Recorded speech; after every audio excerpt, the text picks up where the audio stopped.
Finalmente, vamos a la última parte, la parte 4 del seminario número 10, correspondiente a eritrocitos y a hierro. Si bien hay varios parámetros para evaluar el metabolismo del hierro, los más relevantes son estos 4. La ferremia, que es la capacidad de hierro unido a transferrina en 100 mililitros de sangre, cuyo valor promedio es de 60 a 120 microgramos por ciento. La ferritina, de la cual ya hablamos, son los depósitos de 50 a 200 nanogramos por mililitro. El porcentaje de saturación de la transferrina normalmente es de un tercio de mi transferrina está ocupada por hierro, es de 20 a 35%. Y la capacidad total de fijar hierro, o Transporting Iron Binding Capacity, que es de 250 a 400 microgramos por ciento. La pregunta siempre es si es lo mismo, sinónimo, capacidad total de fijar hierro que la transferrina. Y en realidad, la capacidad total de fijar hierro es una magnitud del compartimiento de transporte, medido por la capacidad de unión de la apotransferrina por el hierro férrico. No representa estrictamente la cantidad de transferrina plasmática, sino la capacidad funcional para el transporte del hierro. Si nosotros consideramos toda esta cantidad como capacidad total de fijar hierro, sabemos que un tercio normalmente está ocupado por la ferremia. Lo que queda es lo que se denomina capacidad latente de fijar hierro. El hemograma es el estudio cual y cuantitativo de las características de la sangre. Es el examen básico de cualquier exploración hematológica. Cuantitativamente evalúa en forma básica el recuento de glóbulos rojos, el recuento de glóbulos blancos, la hemoglobina y el hematocrito. Y en la mayoría de los casos, sin necesidad, incluye directamente las plaquetas y en otros casos hay que pedirlo en forma aparte. Los reticulocitos por lo general se piden también en forma aparte. La parte cualitativa corresponde al frotis, que sería el extendido de sangre periférica, y es ni más ni menos que el estudio morfológico de los glóbulos rojos, de las plaquetas y de los glóbulos blancos. Es muy importante tener en cuenta para el hemograma los datos del paciente, ya que de acuerdo a la edad, al sexo, van a ir cambiando, y sobre todo en los niños. Al momento del nacimiento se produce una rápida y marcada disminución de la actividad eritropoyética debido a que el brusco aumento de la tensión de oxígeno respirada lleva a una marcada inhibición de la secreción de eritropoyetina. Si a esto nosotros le sumamos que la vida media del glóbulo rojo de un recién nacido es prácticamente la mitad de la del adulto, estos glóbulos rojos empiezan a morir mucho antes, con lo cual lo que genera es que la hemoglobina desde el momento de nacimiento caiga y empieza a caer de manera constante, hasta que llega a un punto más bajo, fisiológico, que es de aproximadamente 10.5, que es lo que se denomina anemia fisiológica del lactante. Por eso es tan importante comprender esta anemia, porque es la única anemia que es fisiológica. Y acá justamente estamos en la materia fisiología, entonces el mecanismo hay que conocerlo. Simultáneamente con la caída del nivel de hemoglobina circulante, lo que se va produciendo es una gradual desviación a la derecha de la curva de disociación de la hemoglobina. Este fenómeno es consecuencia tanto del reemplazo de la hemoglobina fetal por la hemoglobina del adulto, como por el aumento que se va produciendo del 2,3-DPG intraeritrocitario. Todo esto genera que el lactante tolere esta situación. ¿Por qué? Porque se está liberando oxígeno hacia los tejidos. Pero al alcanzar los niveles más bajos, que es este punto, que es la anemia fisiológica, estos mecanismos compensatorios dejan de ser eficientes para mantener una adecuada oxigenación de los tejidos. Entonces se produce hipoxia tisular.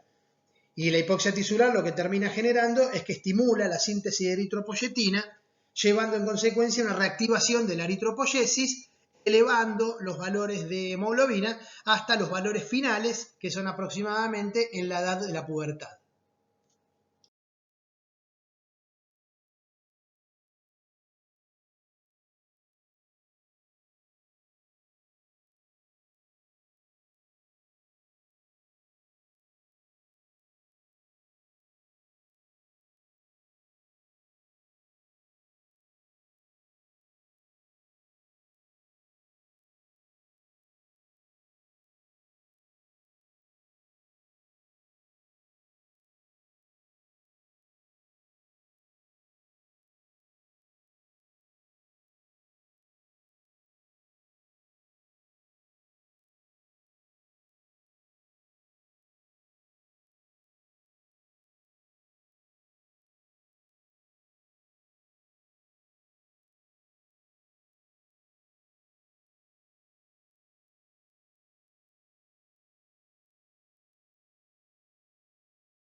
La hemoglobina corpuscular media es otro índice matimétrico importante, es la cantidad de hemoglobina que hay en cada eritrocito. Lo que me define básicamente es la cromía.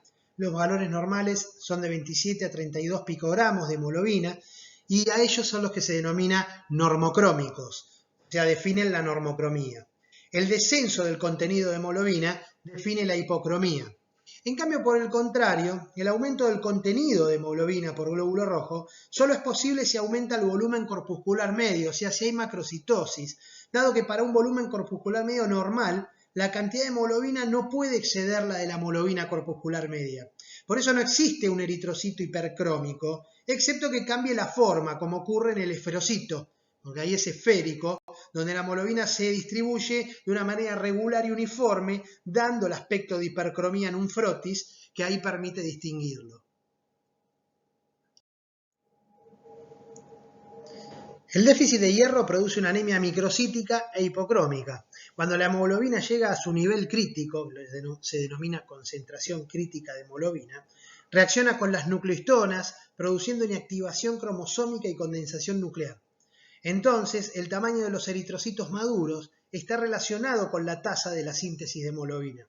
En el déficit de hierro, los precursores de la serie roja requieren más tiempo para sintetizar la hemoglobina. Esto no afecta al tiempo de generación, pero se requieren más divisiones celulares, o sea, más número de mitosis, antes de lograr la inactivación nuclear, y lo que termina provocando es una célula más pequeña, microcítica. Tener menos hierro, menos síntesis de hemoglobina, también hace que tenga menos coloración, lo que explica la hipocromía. El déficit de vitamina B12 y ácido fólico producen una anemia megaloblástica, con eritrocitos macrocíticos y normocrómicos. Esto se debe a que ambas vitaminas intervienen en la síntesis de ADN a nivel de la médula ósea. Entonces, ante la falta de cualquiera de estas dos, se sintetiza menos ADN, produciendo menor número de divisiones celulares, resultando células más grandes. A modo de resumen de la anemia ferropénica, la fisiopatología la acabamos de describir en la diapositiva anterior. A modo de causas, la anemia ferropénica puede estar dada por mayor requerimiento o disminución de la ingesta. La disminución de la ingesta en nuestro país es la más importante, pero por ejemplo la lactancia del embarazo tiene más requerimiento. O por mayor pérdida, como la menstruación, metrorragias, que son sangrados vaginales abundantes, esofagitis por reflujo, gastritis, úlceras, cáncer de colon, hemorroides. Bueno, múltiples causas pueden provocarlo y lo van a ir viendo a medida que progresen en la carrera. El perfil de hierro de una anemia ferropénica, recordemos que es la ferremia ferritina sérica, capacidad total de fijar hierro y porcentaje de saturación de la transferrina, que como tengo un déficit de hierro corporal, la ferremia va a estar disminuida. La ferritina sérica va a estar disminuida y de hecho el único trastorno que tiene ferritina sérica disminuida es la anemia ferropénica. Mi capacidad total de fijar hierro va a aumentar para tratar de compensar esta situación y como tengo más capacidad de fijar hierro y menos ferremia, la saturación de la transferrina va a ser disminuida, por lo general por debajo del 10%. ¿Cómo van a estar los reticulocitos?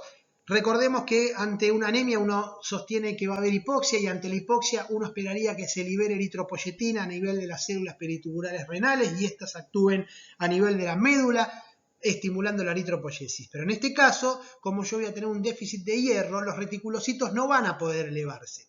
Esto es lo que se denomina una anemia hiporregenerativa porque no responde con aumento de reticulocitos. Las plaquetas, ¿cómo van a estar? Bueno, hay un porcentaje de pacientes con anemia ferropénica, de alrededor del 30%, que las plaquetas aumentan. ¿Y por qué? Bueno, porque el receptor de la trombopoyetina, el receptor de eritropoyetina es similar al de la trombopoyetina. Entonces, cuando yo tengo un déficit de hierro, la eritropoyetina aumenta por la hipoxia, de la cual estábamos hablando, y esta a veces, como está elevada, puede actuar tanto en los receptores de eritropoyetina como actuar en los receptores de trombopoyetina, provocando aumento de las plaquetas. El RW, que es el ancho de distribución eritrocitario, que es el grado de anisocitosis que vamos a encontrar en un frotis, los diferentes tamaños, Normalmente todos tenemos una anisocitosis, hasta un 14-15% de variación. ¿Por qué? Bueno, porque todos los glóbulos rojos de un frotis no tienen todos la misma vida media. En el caso de la anemia ferropénica, la característica es que el RDW está elevado. Se ve claramente la diferencia de tamaños de los glóbulos rojos dentro de la microcitosis.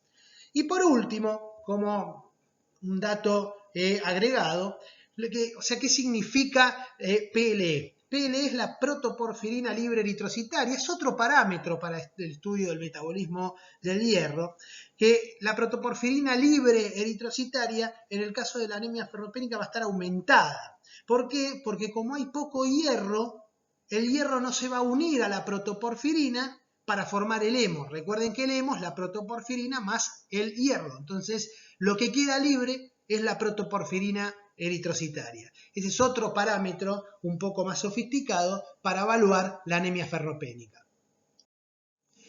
Y llegamos al final de las diapositivas. Espero que les haya sido de utilidad.